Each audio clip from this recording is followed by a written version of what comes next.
ಅನ್ನೋದನ್ನು ಇವತ್ತು ಜನ ಪ್ರಶ್ನೆ ಮಾಡ್ತಾ ಇದ್ದಾರೆ. ಕರಾವಳಿ ಜಿಲ್ಲೆಯ ಜನ ನಾವೇನ್ ತಪ್ಪು ಮಾಡಿದ್ದೇವೆ? ನಮಗೆ ಈ ಮಲತಾಯಿ ಧೋರಣೆಯನ್ನು ಅನುಭವಿಸ್ತಾ ಇದೆ ಈ ಸರ್ಕಾರ. ನಾವೇನು ತಪ್ಪು ಮಾಡಿದ್ದೇವೆ ಅನ್ನುವಂಥದ್ದು ಇವತ್ತು ಜನ ಕೇಳ್ತಾ ಇರ್ತಕ್ಕಂಥದ್ದು.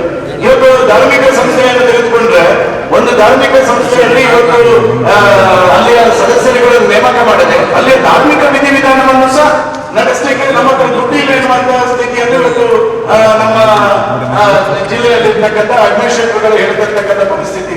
ಪ್ರಾಯಶಃ ನಮ್ಮ ಭಾವನೆ ಇಷ್ಟೇ, ನಾವು ಸುಮ್ಮನೆ ಇಲ್ಲಿ ಈ ರಾಜ್ಯಕ್ಕೆ ನಾವೇನೋ ಪ್ರಶ್ನೋತ್ತರವನ್ನು ಕೇಳುದು, ಇದನ್ನು ಕಣ್ಣಿಗೆ ಮಣ್ಣಿರಿಸತಕ್ಕಂಥ ಸಂದರ್ಭವನ್ನು ಮಾಡಬಾರದು. ನಮ್ಮ ಜಿಲ್ಲೆ ಅಭಿವೃದ್ಧಿಯ ದೃಷ್ಟಿಯಿಂದ ನೀವು ಜಿಲ್ಲೆ ಉಸ್ತುವಾರಿ ಸಚಿವರಾಗಿ ನಮಗೆ ನ್ಯಾಯ ಕೊಡಬೇಕು, ಈ ಜಿಲ್ಲೆಗೆ ನ್ಯಾಯ ಕೊಡಬೇಕು ಅನ್ನೋದು ನಾವು ಈ ಕೆಡಿಪಿ ಸಭೆಯಲ್ಲಿ ಆಗ್ರಹ ಮಾಡ್ತೇವೆ. ಈಗ ಅವರು ಹೇಳಲಿಕ್ಕೆ ಪೂರಕವಾಗಿ ನಮಗೆ ಯಾವುದೇ ಅಭಿವೃದ್ಧಿ ಆಗ್ತಿಲ್ಲ, ಎಲ್ಲ ವಿಷಯಗಳನ್ನ ನೀವು ಮುಂದಿಟ್ಟಿದ್ದಾರೆ.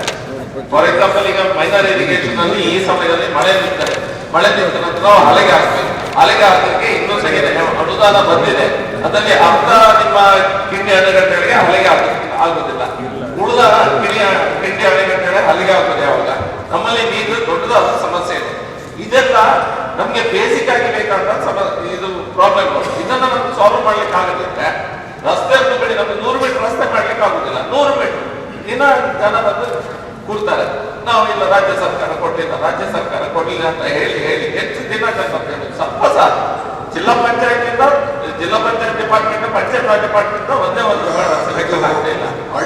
ಒಂದು 5 ಪೈಸಾ ರಸ್ತೆಗಾಗಲಿ ಸರಿಯಾಗಿ ಈಗ ಎರಡನೇ ಸಾರಿ ಆಗ್ತದೆ, ಮಳೆ ಬರ್ತದೆ, ಎಲ್ಲದಕ್ಕೂ ಬರ್ತಾ ಇದೆ. ಇಲ್ಲಿ ಗ್ರಾಮೀಣ ರಸ್ತೆ ಅಭಿವೃದ್ಧಿ ಮಾಡ್ಲಿಕ್ಕೆ 1 ರೂಪಾಯಿ ದುಡ್ಡಿಲ್ಲ ಅಂತ ನಾವೇ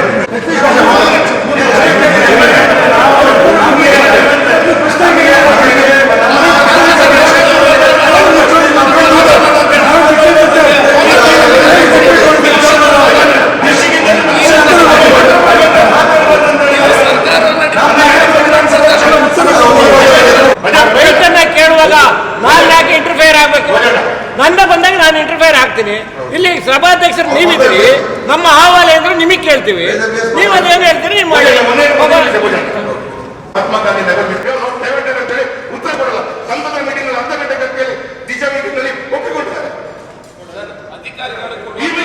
ಈ ಮೀಟಿಂಗ್ ನಲ್ಲಿ ನಾವು ಹೇಳ್ತೇವೆ ಸಚಿವರೇ, ನಮಗೆ ಮಂಗಳೂರಿನ ಇಡೀ ಜಿಲ್ಲೆಯ ರಸ್ತೆಗಳು ಗುಂಡಿ ಬಿದ್ದು ರಿಪೇರ್ ಮಾಡುವಂಥದ್ದು ಮಳೆ ಆಗಿದೆ ಅಂತ, ಅದಕ್ಕೆ ಏನು ಅಂತೇಳಿ ಪ್ರಪ್ರಥಮವಾಗಿ ನೀವು ಉತ್ತರ ಕೊಡಿ. ನೀವು ಹೊಸ ರಸ್ತೆಗೆ ಏನು 1 20 ಕೊಡ್ತೀರಾ ಹೇಳಿ.